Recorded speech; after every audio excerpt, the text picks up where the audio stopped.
और 183 के आसपास अगर आप देखेंगे तो निफ्टी का 52 वीक लो भी है। तो एक मार्केट में वॉलेटाइल ट्रेडिंग सेशन जाहिर सी बातें देखने मिल रहा है। लेकिन फिलहाल चलते हैं सीधे बाजार आर्या पार में।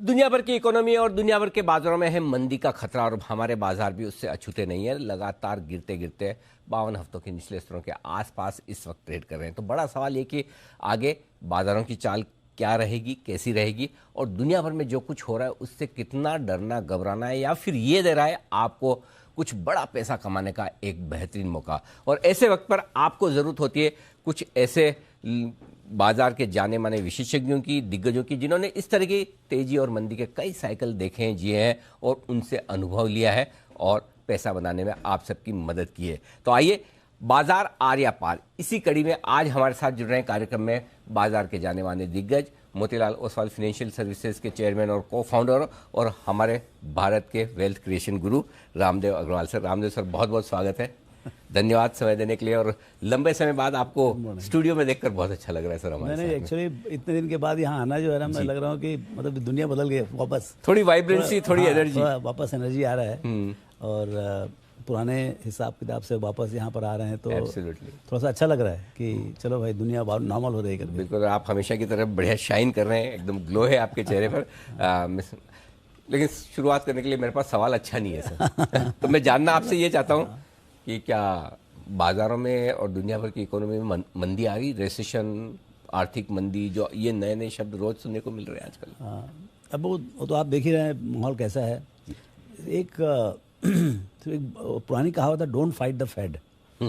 अभी क्या है, जो यूएस फेड है, मतलब रिजर्व करेंसी है वर्ल्ड का, मतलब they are the kings US, तो उनका जो मॉनेटरी पॉलिसी है वो मॉनेटरी फिस्कल दोनों ही पर्टिकुलर मॉनेटरी पॉलिसी वो बहुत इंपॉर्टेंट है। और ऐसा कहा जाता है कि उसको फाइट करके आप जीत नहीं सकते इन जनरल। ऐसा मतलब है एक कोई कंपनी में, एक सेक्टर में कुछ हो सकता है, बट जनरली डायरेक्शनली यदि वो इंटरेस्ट रेट बढ़ा रहे हैं, लिक्विडिटी कम कर रहे हैं, तो आप उनके साथ चलिए। तो मतलब generally it is not good for businesses, मतलब बिजनेस के एक्सपांशन के लिए अच्छा नहीं है जी, तो कॉर्पोरेट प्रॉफिट के लिए अच्छा नहीं है। उसके कारण से क्या है, मल्टीपल जो है पी मल्टीपल्स जो है ना, ये आपके जितने स्टॉक मार्केट के पी मल्टीपल्स हैं, चाहे डाउ के हो, नास्डेक का हो, वो सब नीचे आते आता है, धीरे धीरे धीरे धीरे नीचे आते जाएगा। और हो सकता है कभी वो जितना फेड के एक्शन से इम्पैक्ट होना चाहिए उससे ज़्यादा भी हो जाए। बाजार जो है बाजार मतलब आगे पीछे चलती है, बढ़ने में भी ज़्यादा बढ़ सकता है तो घटने में भी, तो ओवर शूट करती है, अंडर शूट करती है। तो उन्होंने बोला था कि भाई हमको 2% का टारगेट है, लेकिन 4% तक भी हम संभाल लेंगे। क्योंकि भाई बहुत ज़्यादा मंदी है और दुनिया ऐसा लग रहा है कि चिदर बिदर हो गए बिकॉज ऑफ ये कोविड के चलते। ऐसा हालत था करीब 2 साल पहले, 1.5 साल पहले जी। तो उसके चलते उन्होंने प्रिंट करना चालू किया, इतना पैसा व्हाट एवर इट टेक्स, मतलब उन्होंने यूरोप, अमेरिका, जापान, चाइना सब ने प्रिंट किया, हमने भी प्रिंट किया, लेकिन इंडिया ने बड़े स्मार्टली बहुत कम प्रिंट किया। तो ऐसे दुनिया चली और बहुत डिमांड वापस आया। जब कोविड खत्म हुआ तो बहुत जोर से डिमांड वापस आया। अच्छा, इस समय क्या हुआ, जब डिमांड वापस आया, जब ये डिमांड वापस आता है तो जनरली क्या होता है कि सप्लाई रिस्पांस बहुत अच्छा होता है जी। भाई आप यदि $500 के आप HR को $1000 कर दो, $1200 कर दो, तो जनरली नया कैपेसिटी रिस्पांस धनाधन 105%, 110% कैपेसिटी में चलाते हैं, वो चीज़ होती है। वो हुई नहीं इस बार। तो डिमांड तो बढ़ी जोर से, बिकॉज सब 2 साल से पैसे इकट्ठे करके बैठे हुए थे, सबको खर्च करने का, कहीं को यहीं जाने का, वहाँ जाने का, आधी दुनिया अमेरिका और इंग्लैंड में घूम रही। तो यू नो, तो वो डिमांड जो है उसको उसका सप्लाई नहीं है, बिकॉज सप्लाई कंस्टेंट भी है, पोर्ट्स और कंजेस्टेड हैं, सब बहुत मतलब लॉजिस्टिक बहुत ख़राब है, तो रिस्पॉन्स नहीं आया। तो अब क्या है, अब इन्फ्लेशन कंट्रोल करना है फेड को। इन्फ्लेशन कंट्रोल 8-9% हो गया। अब इन्फ्लेशन कैसे करना, अब बोलते हैं हमको 2% जाने का है, टारगेट हमारा 2% है, तो 2% रुकेगा नहीं, वो जाएगा -2 -4, क्योंकि ब्लंट इंस्ट्रूमेंट है ना। आपका कंट्रोल नहीं है इतना, एकदम ऐसा आप ब्रेक लगाते थे एकदम सामने रुके गाड़ी, ऐसा तो है नहीं। आपने बोला था +4 तक करेंगे, हो गए 9, और अभी पता नहीं 10 होगा कि क्या होगा, मालूम नहीं, राइट। तो you know it's a blunt instrument. तो लेकिन उनका डायरेक्शन बहुत क्लियर है।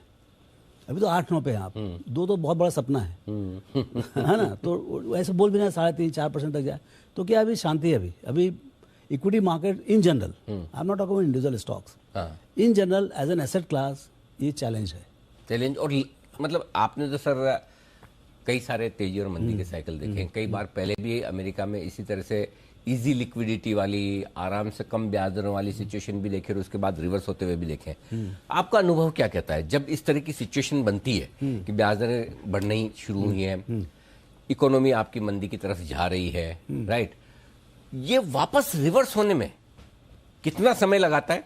समय के लिहाज से भी गिरावट कितनी हो जाती है मार्केट में टॉप से, और दूसरा उन सबसे हटके भी एक कॉमन इन्वेस्टर को कितना तकलीफ देके जाता है, कितना पेशेंस टेस्ट करता है, ये मैं समझना चाहता हूं आपके अनुभव से। तकलीफ बहुत देके आता है, बहुत देते हैं। वही वो जो पेशेंस बोलते हैं ना, सिर्फ बाजार में पैसे कमाने 3 चीज चाहिए जी, विजन, करेज एंड पेशेंस। तो विजन और करेज बहुत भर भर के लोगों में कि भाई India is the best country, next 10 year belongs to India, सब विजन, सब में कॉन्फिडेंस है। करेज भी चलो अपना सेविंग्स उठा के डाल दिया। अब जो है ना, जैसे आपने खरीदा उसके बाद मतलब बाजार नीचे आना चालू होता है या भाव तो नीचे, कॉन्फिडेंस नीचे, तो जो आपको जो पेशेंस है, जब बाजार बढ़ते रहता है तब तो बहुत पेशेंस होता है। जब real patience is tested when market goes down. जब आप नीचे आता है, अभी जब क्या है, रोज बाजार 2-2%, 3-3% नीचे, अब आपको कॉन्फिडेंस है कि नहीं, जो अंडरलाइंग वैल्यू है मार्केट में, जो स्टॉक्स में, उसमें आप बैठे रहेंगे नहीं। जैसे मेरी कंपनी, तो मेरी कंपनी जैसे भी कम कमाओ ज़्यादा कमाओ, लेकिन हम बैठे रहेंगे। तो ओनर्स क्या होता है, ओनर्स अपनी कंपनी में कंटिन्यू करते हैं बैठे रहने का। जो स्मॉल इन्वेस्टर्स होते हैं वो चाहते हैं कि हम नीचे में खरीदें और ऊपर में बेचें, लेकिन होता क्या है, आप किसी न किसी को बेचते हो तो वो बंदा ऊपर में अटक जाता है। तो जो ऊपर में अटका हुआ है उसको वो बाजार उसका कॉन्फिडेंस चेक करता है, करेक्ट, और नीचे आता है। और जहाँ से नीचे वो डरता है और बेचता है तो किसको जाता है, वापस जिस बंदे को समझ है उसको जाता है वो। जी, तो बाजार की ये रीत है, ये चले आ रही है 20 साल से। इसमें जो है ना, बाजार जो है 13 से 20 के बीच में घुमा है, मल्टीपल्स। नीचे में 13 हुआ था मेरे ख्याल है 2003 में, right, it was one of the worst actually. वो तो 13 तो मेरे ख्याल से पर्टिकुलर डेट का होगा, लेकिन मेरे ख्याल है ये सिंगल डिजिट में आ गया था। करेक्ट। सो 2003 वाज मतलब बहुत ही खराब था। तो वो एक टाइम था। फिर 2009 में जब ये GFC हुआ था, फाइनेंशियल क्राइसिस, उसके बाद हुआ था। तो ऐसे, लेकिन ऊपर में 40 भी हुआ है। 2 साल पहले यहाँ पर भी 40 था। तो अभी 18-20 का पी है फॉर 23 इस साल के लिए, depending on what number we take. मतलब 850 बोलेंगे तो 18 है। यदि आप बोलेंगे भाई 800, 850 आएगा, थोड़ा अर्निंग्स कटेगा तो मतलब 20 के आसपास है। तो ऐसा बहुत अत्याचार नहीं है, लेकिन बाजार का आपको मालूम है कि वो 13 जाएगा, 15 जाएगा, 16 जाएगा, किसी मालूम नहीं। लेकिन जो जैसा आपने कहा ना कि कोई न कोई तो ऊपर में ले ही रहा है, हाँ, जो फंसा हुआ है। अब समझिए कोई अच्छी शेयर में ही फंसा है, किसी ने TCS ही ले लिया कि भाई इसमें तो क्या खराब है, या ऐसे बहुत सारे बैंक से अच्छे हैं, बढ़िया क्वालिटी के स्टॉक। उनको पेशेंस कितना रखना है? अनलिमिटेड, इसमें कोई लेवल नहीं होता पेशेंस का। सर थोड़ा तो रिलीफ दो। नहीं, रिलीफ मतलब मैं बता रहा हूँ ना, ये एक ऐसा दुखदायी काम है, समझना जी। आपको सिंपली रोज सवेरे बहुत तकलीफ होती है बाजार देखने की, बाजार देखने में मन ही नहीं करता है, रोज मार पड़ता है, समझ ना। तो आपका जैसे 25 का, मेरे हिसाब से क्या 25 का आपको 50 हो गया ना, तो आपको 35 तक तो देखना ही चाहिए वापस में। 50 से 35 तक तो रास्ता सेट ही है, बराबर ही। सब वो टेक्निकल वाले भी बोलते हैं 50 टका जाता है करके, समझ ना। अब वो 35 में निकल जाए, 32 में, लेकिन क्या 25 भी आ सकता है वापस। मतलब देखिए, बाजार छोड़ के जाना नहीं। अच्छा, छोड़ के नहीं जाना बस। आप यदि धर्म युद्ध से बाहर निकल गए, मतलब हार ही गए ना, हार ही गए फिर, बिना खेले हार गए। हाँ, नहीं मतलब हार गए, मतलब बाहर निकल गए मतलब हार गए। तो अब क्या है, किसी को नहीं मालूम, कोई चार्टिस्ट को किसी को नहीं मालूम है कि बाजार कब बॉटम होगा, कितने में बॉटम होगा। अब बाजार जो है मच मोर रिजनेबली प्राइस है, इसमें कोई डाउट नहीं, but can it become even more reasonably price? क्योंकि देखिए एफआई के लिए बहुत ऑप्शंस है ऑल ओवर द वर्ल्ड। तो कहीं भी जाके ताइवान खरीद सकते हैं, चाइना खरीद सकते हैं, सब 10-12 का पी है, सब मार्केट। हमारे मार्केट जो 20 का पी है, ठीक है, हर कंपनी का अलग पी मल्टीपल होता है। जैसे HUL का एक मल्टीपल होगा 60-70 का, कोई दूसरे FMCG का 40-45 का होगा, किसी और छोटे कंपनी का 20। तो हर कंट्री का अपना मल्टीपल होता है। अब हमारा मल्टीपल क्या है, मतलब एवरेज तो 16-17 के आसपास होता है, तो उसके आसपास हम पहुंच रहे हैं। अब वो वहाँ रुकेगा। अब देखिए बहुत सारे इवेंट्स है, इस बार इतना ज़्यादा कन्फ्यूजन है। आपका देखिए वार चल रहा है, अब वार में क्या डरा रहे हैं, पहले तो बोल रहे थे कि भाई 5-7 दिन में खत्म हो जाएगा, राइट। अब बोल रहे हैं कि सालों चलेगा। करेक्ट। अभी मतलब उसका क्या इफेक्ट है, मतलब ये ऑयल प्राइसेस में क्या इफेक्ट है, सो वो एक चीज़ है। दूसरा ये फेड का जो लिक्विडिटी विड्रॉल है, देखिए ज़्यादा बात करें रेट का, लेकिन एक्चुअल इफेक्ट आएगा ज़्यादा लिक्विडिटी विड्रॉल का। जो $100 बिलियन ये जो बॉन्ड खरीदना चालू करेंगे, सॉरी बेचना चालू करेंगे, तो उससे जो इफेक्ट आएगा वो तो अभी आना बाकी है, वो अभी आना बाकी है। तो उसी कारण से क्या है कि जो मैं पहले जो बात चालू किया कि डोंट फाइट द फेड, उनसे मस्ती करने में फायदा नहीं है, डायरेक्शनली आप जीतोगे नहीं। अच्छा सर, एक चीज बताइए, क्या हम इतना कॉन्फिडेंस रख सकते हैं कि हम अमेरिका के मुकाबले में कम गिरेंगे और जब बढ़ने का टाइम आएगा तो हम थोड़ा बेहतर बढ़ेंगे क्योंकि हमारी इकोनॉमी उनसे बेहतर है, ऐसा हम सोचना ठीक है? क्या फायदा है सबसे सोच के? भाई आप यदि मान लो मैं पूरा ही खत्म हो गया उसके बाद थोड़ा बहुत ज़्यादा बढ़ भी गया तो क्या फायदा? भाई सवाल क्या है, मैं बाजार में एक तो पहली बार लिवरेज पोजीशन में बहुत ज़्यादा मार पड़ेगा, सो लिवरेज से बाहर है। ओके, दूसरा ये है कि मैं कैसे सर्वाइव करूँ ये डाउन टर्न। देखिए इकोनॉमी 3 ट्रिलियन से 5, 6, 10 सब होगी, लेकिन वो समय से होगी और उसका पार्टिसिपेशन भी आएगा। शायद इंडिया का chances are better than others in many respects, है ना। We have manage our things well, we have solid political backup, continued leadership, सब कुछ है, लेकिन अर्निंग्स तो अर्निंग्स है, बाजार तो बाजार है। यदि 70 से बेचवाली आ रही है, यदि मान लो एफआई रोज 3,000-4,000 करोड़ बेचता है, उसको सरकार क्या करेगी? सो वो एक हेल्पलेसनेस है यहाँ पर। दूसरा ऑयल का प्राइस, आपको दूसरा कंसर्न, एक तो एफआई का सेलिंग, जो मतलब कोई एफआई को फोन करो तो उसी को नहीं मालूम है, क्योंकि कोई एक एफआई है नहीं, ग्लोबल है पूरा ये, तो वो एक है। दूसरा ये है कि आपका जो ऑयल का दाम है, तो एक इंडिया का सबसे बड़ा कमजोरी है पूरे सेटअप में, वो है डिपेंडेंस ऑन इम्पोर्टेड ऑयल। अब वो ऑयल जो है $70-80 तक रहे तो हमारे करंट अकाउंट डिफिसिट सही रहता है, लेकिन अब 120 है, 110 है और एकदम फर्म है, तो वो कितना पेन देके जाएगी?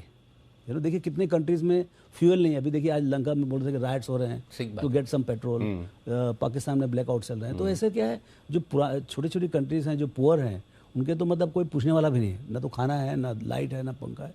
तो एक बहुत बड़ा ग्लोबल क्राइसिस चल रहा है, बहुत बड़ा ग्लोबल क्राइसिस चल रहा है जी। और ये अनफॉर्चुनेटली ये हो रहा है इमीडिएटली आफ्टर कोविड, तो दोनों कंबाइंड होगा, कंटिन्यूड होगा एक्चुअली। तो अभी भी भाव ऐसे नहीं आए कि रामदेव सर को ये लगे कि मेरा सारा का सारा पैसा तो डाल ही दूं इक्विटी में और थोड़ा बहुत इधर उधर से मिले, जो कोई दे दे कि थोड़ा अनिल जी से ले लूं, थोड़ा किसी और से भी ले लूं, लेके जहां से जो मिले मिलके डाल दूं, ऐसे भाव नहीं आए? ऑनेस्टली स्पीकिंग ऐसा नहीं लगा, ऐसे भाव नहीं आए अभी। जो हमने 2003 में जो देखा था जी, 2003 में हमने एक रिपोर्ट लिखी थी वेल्थ क्रिएशन स्टडी की, उसमें लिखा था बेट द हाउस, नथिंग कैन, घर बेच के भी पैसा लगा, घर बेच के पैसा, वो बात नहीं लग रही है, वो अभी टाइम है। हाँ, वो अभी थोड़ा टाइम है, वो आएगा ऐसा लग रहा है, मतलब जिस ढंग से चल रहा है हेल्पलेस। अभी तक तो सर हमारे यहाँ के जो रिटेल इन्वेस्टर्स हैं, रॉबिनहुड, उन्होंने बचा के रखा, आने नहीं दे रहे। म्यूचुअल फंड में भी एसआईपी वो भी एक बहुत बड़ा डेवलपमेंट है, वो भी एक बहुत बड़ा। ये कब तक चलेगा? चलता मतलब वो डर है कि हमारे मैच्योर हो चुके हैं रिटेल इन्वेस्टर्स की, ऐसे नीचे में नहीं बेचेंगे? वो तो बिहेवियर से मालूम पड़ेगा। मतलब क्या है कि देखिए, वो मेरे ख्याल से वो बेचेंगे तो नहीं, लेकिन आने कम हो जाएंगे, मतलब इन्फ्लुएंस कर सकते हैं। हाँ, कि भाई जो आपको देख के, कि मेरे को देख के कोई आता है बाजू वाला कि भाई ये पैसा कमा रहा है तो मैं भी आऊँ, और मैं जोर से बोलता हूँ अरे ये तो इजीएस्ट वे है पैसा कमाने का। वो टाइम चला गया, वो टाइम। अब भाई मैं खुद ही घाटे में हूँ तो मैं क्या बोलूँ दूसरे को? अच्छा, बिटकॉइन का भी जो एक बहुत बड़ा क्रिप्टो का बहुत बड़ा ट्रेड इंडिया में होता था, उल्टे से नंबर आते थे, वो सब ठंडे हो गए अभी। सो वो भी एक स्पेकुलेटिव, अच्छा वो सब क्या हो रहा है, स्पेकुलेशन इतना बढ़ गया है। आप देखो ना, अभी ये थर्सडे को कितना टर्नओवर था, 250 लाख करोड़, राइट। ऑप्शन सब मोस्टली ऑप्शन कहते हैं, मतलब there is a speculation going on big time. अच्छा, उसमें सबको पैसे लग रहे हैं, अब वो पैसे भरने के लिए लोग जो है अपने कैश के शेयर बेच रहे हैं, करेक्ट। तो वो एक बहुत दुखदायी काम है। सो उसी कारण से क्या है, ये सब पूरा जो है एक साथ जो है, जब भी ग्लोबल स्टेबलाइजेशन आएगा, चाहे वार खत्म हो, चाहे फेड फाइट करके, मतलब देखिए आप जब टाइटनिंग करते हैं तो कहीं ना कहीं डिमांड डिस्ट्रक्शन होगा, और 5% 7% यदि आपका ऑयल कंजम्पशन ग्लोबली कम हो जाए तो आपसे आप ऑयल प्राइसेस करेक्ट हो जाएंगे। तब वो कैसे होगा, ये कहानी कैसे बनेगी, वो थोड़ा समय बताएगा, लेकिन अभी जो है थोड़ा सा, मतलब वो क्लाइमेक्स पता ही होगा, लेकिन वहां तक जाने के लिए लेकिन ये रास्ते में क्या है कि आपको कई कंपनीज ऐसे मिलेंगी जो भाव में, जो पहले सोचते थे हमको ये भाव में खरीदने के, लेकिन यार ये तो डबल भाव कर दे, अब वो भाव आएंगे। अच्छा, सब एक साथ नहीं आएंगे, तो आप तैयारी रखोगे, भाई ये कंपनी ये भाव आएगा तो मैं खरीद लूंगा, और आप खरीदोगे तो पक्का उससे भी नीचे आएगा। आपकी क्या तैयारी सर? मेरी तो मतलब आपको क्या लगता है कि कहाँ भाव अच्छे आ गए? तो मुझे लगता है कि हाँ, ये पॉकेट्स, ये सेक्टर्स ऐसे हैं जहाँ पे मुझे इंडिया में दिक्कत नहीं है। दिक्कत जैसे अभी बैंक्स हैं, बैंक सब पूरे सब कोविड वजह से सब बैलेंस शीट साफ कर निकले हैं, क्रेडिट ग्रोथ 12-13% हो गया और क्लाइंबिंग है। तो वेल मैनेज बैंक जो है ना, वेल मैनेज, कचरा बैंक्स में जाने का नहीं, वो ऐसे भी बिजनेस बहुत डेंजरस है, लीवरेज बिजनेस है, लेंडिंग का बिजनेस है, तो जो इनका ट्रैक रिकॉर्ड है कि भाई वो पैसे दे के वापस मंगाते हैं, उनके पास ही जाने का। ठीक बात है। सो अच्छे बैंक्स अच्छे करेंगे इस बार का जो रिकवरी में। I think it will be led by banks. हालांकि टेक में काफ़ी डिवाइडेड ओपिनियन है, बट मेरे को लगता है कि टेक कोई भाव ठीक हो गए ना सर? हाँ, थोड़ा ठीक हो गया और भी थोड़ा ठीक हो जाएगा। तो टेक जो है एक सेगमेंट ऐसा है, मोस्ट रिसिलेंट है, हाईएस्ट क्वालिटी है, और पूरी दुनिया का जो टेक और बैक ऑफिस रिक्वायरमेंट है वो इंडिया ही पूरा करने वाली है। तो वो एक बहुत इन्फ्लेशन प्रूफ भी है। हाँ, इन्फ्लेशन प्रूफ भी है, सर्विसेज हैं, तो वो बहुत अच्छा है। तो ऐसे इंश्योरेंस वगैरह ठीक दिखता है। तो ऐसे जो ना मतलब, और क्या कंपनी वाइज काफ़ी इंटरेस्टिंग कंपनीज बन रही हैं, नई नई कंपनीज, जिनको अभी भी मैं सुनता हूँ उनकी कहानियाँ, तो बहुत आश्चर्य होता है कि आप 5,000 करोड़ कंपनी बना लिए, 10,000 करोड़ कंपनी, हमको मालूम ही नहीं। तो बहुत सारे कंपनी जो है ना ऐसे लिस्टेड हैं, यूनिक कंपनीज, और इवन डिजिटल कंपनीज। यदि मान लो कोई देखिए वो सेगमेंट जो है अभी ठीक है, बहुत पिटाई हुई है, दुनिया में पिटाई हुई है, लेकिन ये कंपनीज जो जिनमें स्ट्रेंथ है वो सब वापस आएंगे, और जब वापस आएंगे ऑफकोर्स करेक्शन भी ज़्यादा होगा, लेकिन जब वापस आएंगे तो बहुत जोर से चलेंगे, because that is a growth frontier. बराबर। दो और सेक्टर है सर जो इंटरेस्ट रेट से थोड़े जुड़े हुए हैं, और जहाँ दोनों में हमारे यहाँ थोड़ी अच्छी मजबूती दिखी हाल ही में। एक तो ऑटोमोबाइल और दूसरा रियल एस्टेट। तो क्या आपको लगता है कि ये दोनों सेक्टर तेजी करने के लायक हैं? ऑटोमोबाइल तो फिर भी अच्छा है, ऑटोमोबाइल अच्छा है। रियल एस्टेट में क्या अभी भी मतलब डिमांड तो आना ही चाहिए, मतलब एक इस कंट्री में, मतलब बिना रियल एस्टेट के तो क्या होना है। But I would rather play real estate through REITs, well manage बड़े रीट्स हैं, that is a better bet than managing, क्योंकि इंडिविजुअली कंपनीज में फिर भी तकलीफें हैं, मतलब अभी भी स्ट्रेस हैं काफ़ी companies, projects are still getting delayed. तो वो मेरे को समझ में नहीं आता है कि मतलब कैसे वैल्यूएशन भी कैसे करें, मल्टीपल तो बनता ही नहीं उनमें, मतलब अर्निंग्स तो क्या बोलोगे आप, इस साल है अगले साल नहीं है, इस टाइप का है, तो वैल्यूएशन करना डिफ़िकल्ट होता है। सो लेकिन रीट्स बहुत अच्छे हैं आपके, ऑटोमोबाइल बहुत अच्छा है, बहुत इंटरेस्टिंग है, वहाँ पर भी डिमांड वापस आ रहा है। ये रीट्स मतलब फिक्स इनकम में अगर आप पैसा लगाना चाहते हो तो उसका एक फिक्स अच्छा विद सम इक्विटी सब्स्टिट्यूट हो सकता है। हाँ, little icing on the cake of 5-7% equity return जी, मतलब जो आपको इन्फ्लेशन है वो भी उसके साथ में आ जाए, तो थोड़ा लॉन्गर टर्म रखेंगे तो आपको जो भी 7.5% यील्ड है, और वेल मैनेज रीट्स में हो सकता है 5-7% आपको इन्फ्लेशन का भी बेनिफिट आ जाए। सो समवेयर 10-11% जैसे मिल जाए। एक और स्पेस सर जो लोग बड़े बुलिश थे और बाद में गलत पड़ गए, मेटल्स, मतलब 50% तो सारे उड़ गए, और अब अगर सबको पकड़ के ग्लोबल मंदी लानी है तो मेटल शेयर भाव से अच्छे हैं कि अभी भी नहीं? देखिए मेटल शेयर क्या सिक्लिकल, डीपली सिक्लिकल है, तो उनको एक तो अच्छा हो गया कि उनके सबका लीवरेज खत्म हो गया, तो अब उनके बुक वैल्यू बहुत अच्छे हो गए, उनके बैलेंस शीट बहुत अच्छे हो गए। ये जो तूफान आया 2 साल बैलेंस शीट सबने क्लीन, उसमें सबने बैलेंस शीट जो जितने पाप थे पुराने सब साफ हो गए, तो 50, 60, 70 हज़ार, अभी भी कैश फ्लो इतना बुरा नहीं है, अभी भी इतना बुरा नहीं है। तो मेरे ख्याल से वो बहुत इंटरेस्टिंग सेक्टर है। हालांकि अभी तो डाउन टर्न ही दिख रहा है, क्योंकि जब वो इन्फ्लेशन कंट्रोल करेंगे, जब ग्लोबल इकोनॉमिक एक्सपांशन कम करेंगे, रिसेशन की जो बात आ रही है, अब ये तो हमको समझ में नहीं आता रिसेशन आएगा कि नहीं आएगा, और कितना डीप आएगा और कितना लंबा आएगा, ये सब बोलने का बहुत मुश्किल है। तो ये क्या है, ये मेटल वगैरह जो है ना सेक्टर जो है, they are not good for recessionary times, मतलब कितना डूब जाएगा किसी मालूम नहीं। सही, ये बहुत अनसर्टेन है अभी बोलने का, कि उसी कारण से क्या है, अभी सिक्लिकल के बदले में ज़्यादा सेक्युलर बिजनेसेस हैं, या जो ऐसे सिक्लिकल जिनका एक्चुअली टर्न अराउंड हो रहा हो, उस टाइप की चीज़ों में, जैसे आपका ऑटोमोटिव है, जो आपने रियल एस्टेट की बात की है, ये सब क्या अभी काफ़ी 10-10, 12-12 साल से साइक्लिकल जो है ना, ये बहुत तकलीफें में थी, अब जो है थोड़ा ऊपर आ रहा है। अच्छा सर, आप तो सारी एसेट क्लासेस पे बड़ा व्यू रखते हैं, तो ऐसे इस तरह के इन्फ्लेशन के माहौल में गोल्ड वगैरह पोर्टफोलियो में होना चाहिए नहीं? दूसरा, जब इंटरेस्ट रेट्स बढ़ रही हैं तो फिक्स इनकम में जो पैसा लगाने वाले हैं उन्हें क्या करना चाहिए? क्या शॉर्ट टर्म में रहें, या अभी फिलहाल कैश में रहें, बाद में लॉन्ग टर्म में डालें, किस तरह से करना चाहिए? मैं तो क्या बताऊँ फिक्स इनकम वालों, लेकिन अब वो जो एक था कि भाई 4-5% इंटरेस्ट हो गया था, तो आपको मतलब ने सब छोड़ के इक्विटी में आने का है, वो थोड़ा माहौल बदलेगा। जी, आपको मतलब यहाँ से 100-200 बेसिस पॉइंट और बढ़ जाए, भाई आपका यदि 10 ईयर 7.5% है, तो corporate bonds must be about 8.5, तो हाँ 8.5, 9, तो आपको कहीं न कहीं जाके रिस्पेक्टेबल यील्ड मिल जाएगा। तो आपको जितना अलोकेट करना है एक बार कर लीजिए, क्योंकि ये जो है ना, ये वन टाइम है, मतलब ये जो जाती हुई है ग्लोबल इकोनॉमी में, वो कोविड के चलती हुई है, और कोविड निकल जाएगा और ये करेक्शन हो जाएगा, फिर उसके बाद वापस लॉन्गर टर्म, अभी देखिए लॉन्ग टर्म जो है अभी भी वो 2-3% की बात कर रहे हैं, क्योंकि वो तो 2% लेके आएंगे चाहे कुछ भी हो जाए।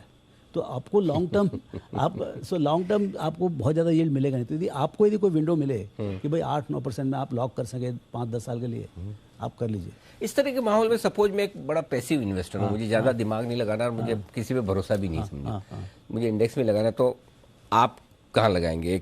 एक निफ्टी में SIP करके छोड़ दें निफ्टी वाले फंड में, या 33-35% घटा हुआ नैस्डैक, आपका तो नैस्डैक वाला फंड भी है, उसमें लगा नहीं सकते अब। हाँ, अब तो लिमिट अभी वो होगी लिमिट का। हाँ, लेकिन शायद इंडिविजुअली मेरे ख्याल से अगर कोई लोग स्टॉक खरीदना चाहें तो वो संभव है कोई। हाँ, वो LRS के थ्रू कर सकते हैं। हाँ, तो क्या 35% घटने के बाद अमेरिका के मार्केट एक इस तरह का कोई मौका देते हैं?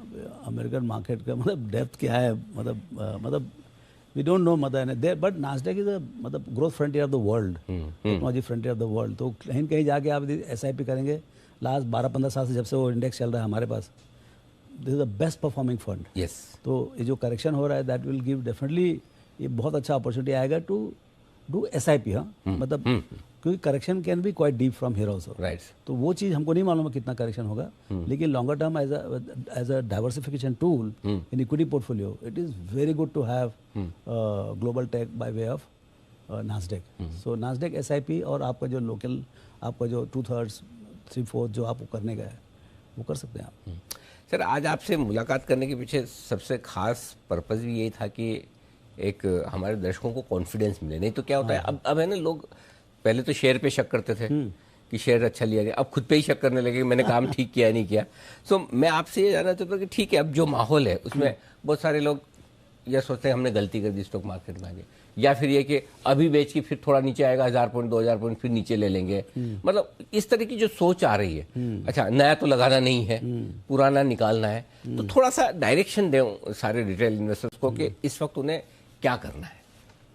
देखिए, आप ओवर एक्सपोज नहीं होने का मतलब क्या, देखिए, मतलब एक तो लीवरेज पोजीशन नहीं, लीवरेज पोजीशन नहीं, दूसरा ये कि आपको जितना शक्ति है कि भाई मैं 50% में करीब 50% में लॉस देख सकता हूँ। आप ये देखें कि आपका रिस्क, मतलब आपका डाउन ड्राफ्ट कितना देख सकते हैं आप, वो समझे आप। क्योंकि जो आप नीचे देख जितना पेशेंस नीचे देखने का है वही आपको अपसाइड देता है। ओके। क्योंकि देखिए, आपका टेक्निकली स्पीकिंग 0 हो सकता है, रिस्क एसेट है, तो वो 0 होने का जो एक ऑप्शन है, उसी कारण से आपको अनलिमिटेड, मतलब 1000 गुना 2000 5000 गुना मिलता है। फिक्स इनकम में तो मिलता है क्योंकि आपका कैपिटल गारंटीड है। करेक्ट। आप फिक्स डिपॉजिट लेंगे, आप SBI में जाकर लीजिए, आपका 100 रुपीज़ वापस देगा, लेकिन आपको देगा 4-5%। लेकिन यहाँ आपको 12-15% मिलता ही मिलता है डाइवर्सिफाइड पोर्टफोलियो में। वो क्यों मिलता है? क्योंकि आप रिस्क ले रहे हैं।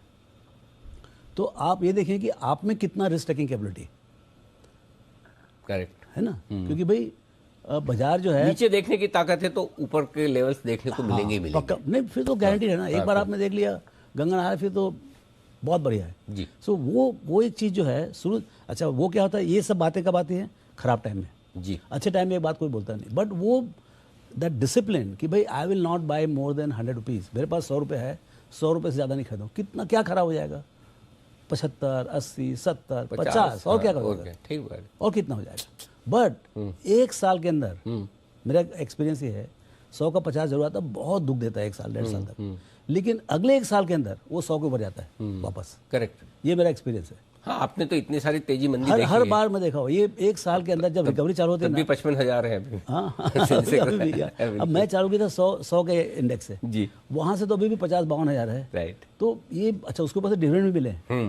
हाँ, वो तो इसमें है ही नहीं गिनती। हाँ, वो गिनते हैं, उसके हिसाब से 90,000 हो जाएगा। तो ये जो है, ये बाजार की रीत ऐसी है, और जो एक्सेसेस हुए हैं 2-3 साल में, उसका ही करेक्शन है। अब करेक्शन कितना होगा, कितना डीप चलेगा, कितने नहीं चलेगा, बहुत सारे इवेंट खराब एक साथ हो गए, कहीं न कहीं ब्रेक मिलेगा। जी, बिल्कुल ठीक है। रास्ता मुश्किल है लेकिन मंजिल मिलेगी, और बहुत ही खूबसूरत मंजिल मिलेगी, ऐसा मानना है रामदेव सर का। बने रहें, डटे रहें, टिके रहें। मुश्किल वक्त है, ये भी निकल जाएगा। नीचे देखने की अगर आपकी ताकत है तो आपको ऊपर के भाव 100% मिलेंगे।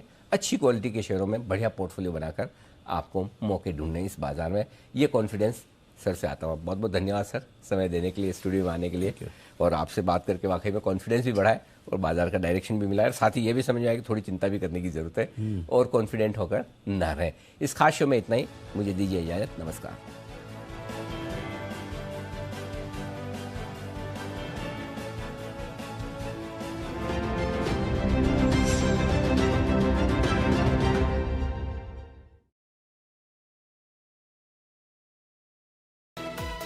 प्रायोजक अब अपना स्टॉक एक्सपर्ट खुद बनो।